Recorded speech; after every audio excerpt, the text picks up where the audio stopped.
Thank you very much for giving me the floor. I thank the Permanent Mission of Morocco and the United Nations Office of Genocide Prevention and R2P for organizing this high-level event. We express our deep appreciation to Morocco for piloting the resolution which proclaimed June 18th as the International Day on Countering Hate Speech. The greatest bulwark against intolerance and hatred is embracing the principles of democracy, where there are necessary checks and balances and where any aberration is addressed within the confines of the rule of law. Further, a society based on pluralism, where every religion is respected, is a sine qua non of tolerance and harmony.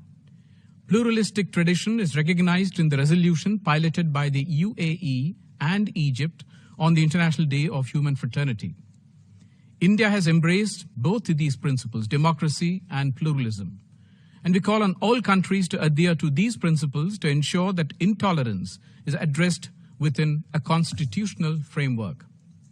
India's multicultural edifice has over centuries made it a safe haven for all those who seek refuge in India, whether the Jewish community or Zoroastrians or Tibetans or from our own neighborhood. It is this underlying strength of our nation that has withstood radicalization and terrorism over time. It is with this sense of history that India has continued to play a defining role to combat radicalization and terrorism and promote tolerance and inclusion. Aberrations are dealt with within our legal framework, and we do not need selective outrage from outsiders, especially when they are self-serving, even communal in nature, and pursuing a divisive agenda. As we have emphasized time and again, combating religiophobia should not be a selective exercise involving only one or two religions, but should apply equally to phobias against non-Abrahamic religions as well. Till this is done, such international days will never achieve their objectives. There cannot be double standards on religiophobias.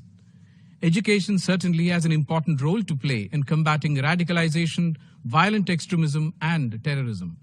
India has been the greatest victim of terrorism, especially cross-border terrorism. We call on countries to develop an education system that truly contributes to combating them by promoting the principles of pluralism and democracy. I thank you.